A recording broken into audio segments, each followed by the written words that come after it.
सबसे पहले अपनी पार्टी की जानिब से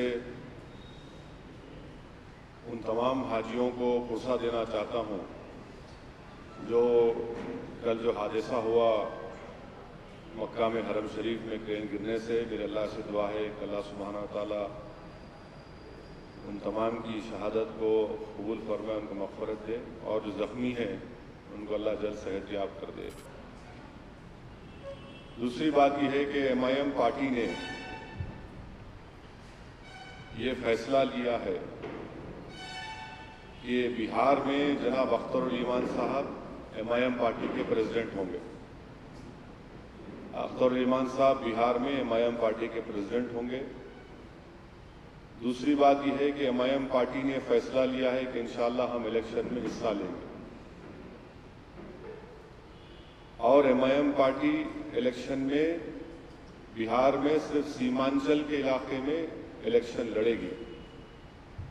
सीमांचल में पसमानदगी है, बैकवर्डनेस है, नाइंसाफी है, और हम सीमांचल की पसमानदगी को दूर करने के लिए हमारा ये मुतालबा होगा जीतने के बाद इंशाअल्लाह ताला के बिहार असेंबली में और पार्लियामेंट में सीमांचल के इंसाफ के लिए आर्टिकल 371 के तहत एक डेवलपमेंट काउंसिल बनाया जाए।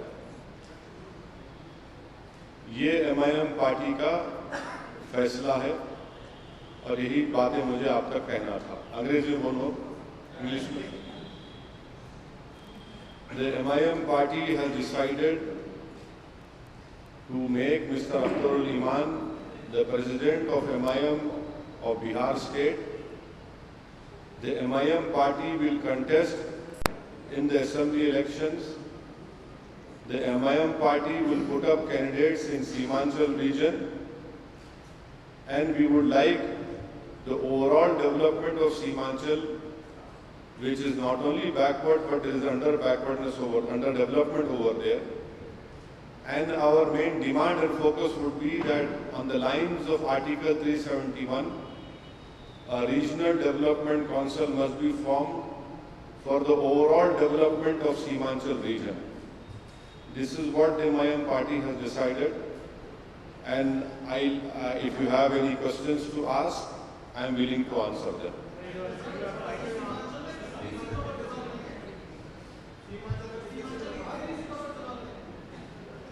सीमांचल की कितनी सीटों पर हम लड़ेंगे एज ए स्ट्रेटजी हम आपको नहीं बताएंगे। इंशाअल्लाह ताला जल्द से जल्द आपको बताया जाएगा।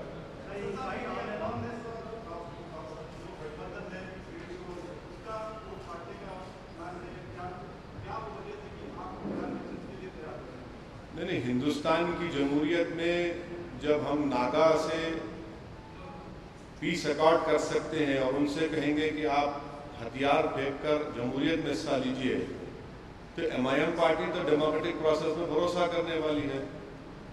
और महात्मा गांधी चंपारण में जाकर इरिटेशन कर सकते हैं, विनोबा भावे बिहार जा सकते हैं, तो मजलिस क्यों नहीं जा सकती बिहार को?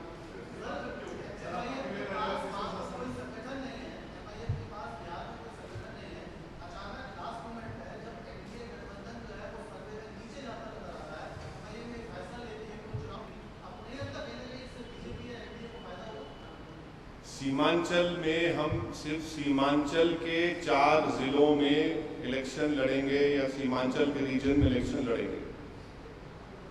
कितने सीटों पर लड़ेंगे आपको बताएंगे। अब जहां पर हम नहीं लड़े वहां पर बीजेपी जीत गई, तो फिर इसका जवाब क्या देंगे?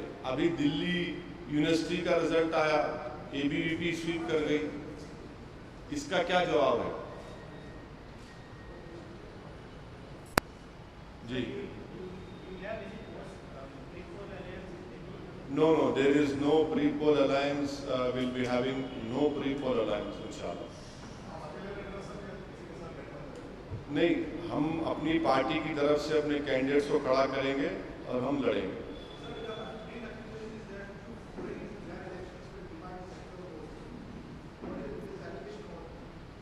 No, as I just said earlier, Imran, that is, we didn't fight in Delhi, we didn't contest in Haryana. No, listen to me. We didn't fight in Haryana or in Jharkhand or in Jammu Kashmir or in the municipal elections of Madhya Pradesh, Rajasthan. So this argument is completely wrong. It is a farce. And why is it that these political parties assume that they are only flag bearers of secularism and they can only fight the fascist forces? We also have the capacity, we also have the capability and the credibility to take on the fascist and communal forces.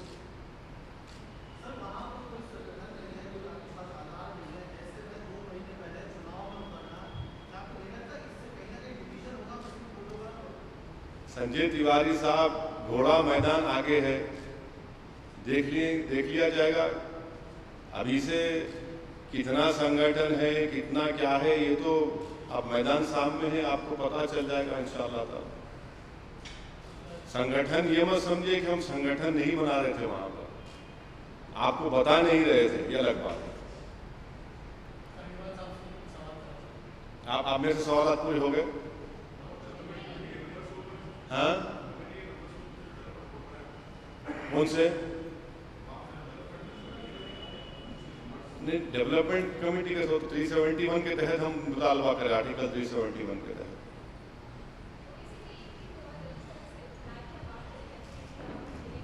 Mic क्यों खड़े हुए? Sir, शुरू से यही था कि बिहार और UP आप इलेक्शन कंटेस्ट करना चाहते हैं। बिहार का आपने अनाउंसमेंट किया, अब ये भी चर्चा में कि मायावती जी के साथ भी आपकी पार्टी यूपी में भी आने का है, कुछ ऐसा अभी है क्या कि यूपी में भी अब आप अपना संगठन बढ़ाएं? अभी यूपी बहुत दूर है, इतनी जल्दी क्या है?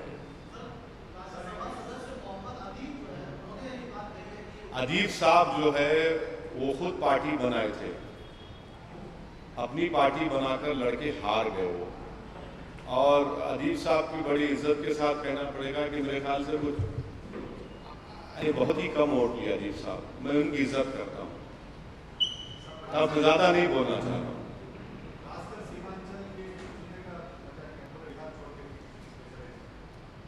अच्छा सवाल है कि सीमांचल में हमारा वहाँ पर काम है। अख्तरुल इमान साहब की लीडरशिप में यकीनन एमआईएम पार्टी को वहाँ पर कामयाबी मिलेगी। और पूरे बिहार तो बहुत बड़ा स्टेट है वो, तो आप फ्यूचर में करेंगे या फिर वक्त तो सिर्फ सीमांचल की होता है? हाँ, बिल्कुल करेंगे। अब तो इलेक्शन शुरू हो गया, कैंपेन यहीं से कैंपेन शुरू हो गया। हाँ, पूरी पार्टी रहेंगी, आपका ताउन होना इसमें, मीडिया का भी हमारी हेल्प करिए। Yes, that is why I have said that for the development of Seemanchal region, and Seemanchal region nearly 65-70% Muslims and Dalits are there. More than that, more than 70%. So definitely it will be, Dalits also will be contesting from our party. Umar.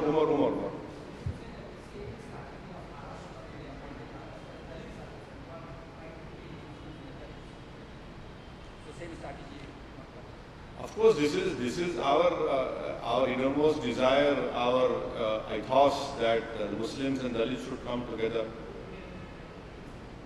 for real change, for real political empowerment. What is that?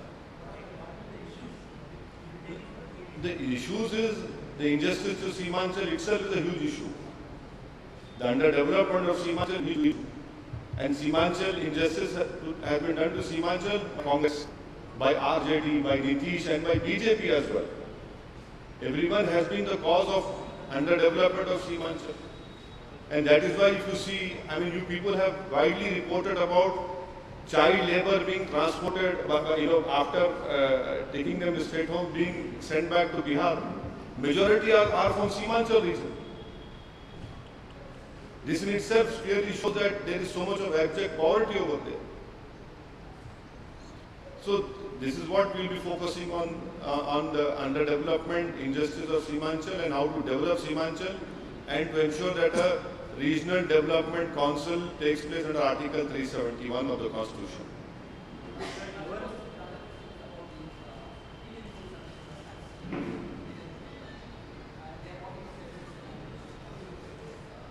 I see there is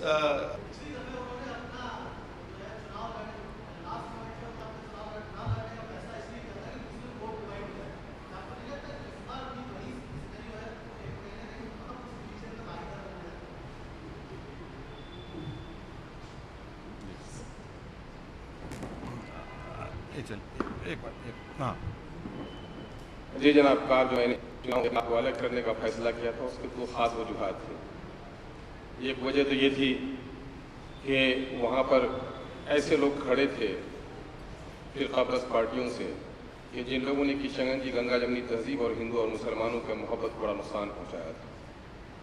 पिछले दिनों के record उनके रहे, ऐसे लोगों को रोकना ज़रूरी था।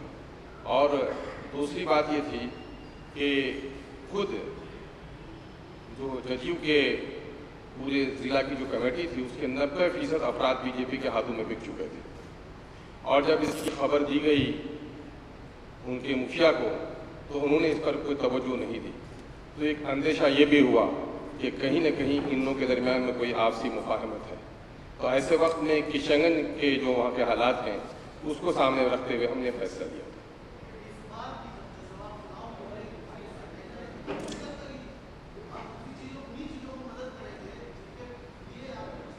आपको जनाब, आपके साथ कुछ गलत फहमियाँ हैं कि मेरे वजह से कुछ गलत ताकतों को फ़ायदा मिल गया।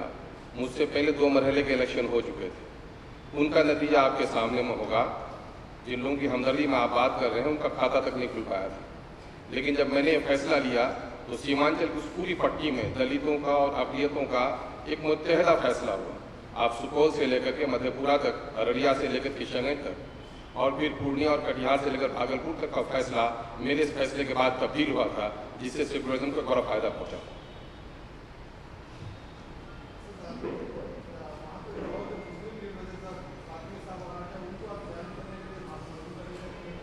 नहीं भाई, हम तो सीमांचल के तक ही है, कहाँ दरभंगा जाए।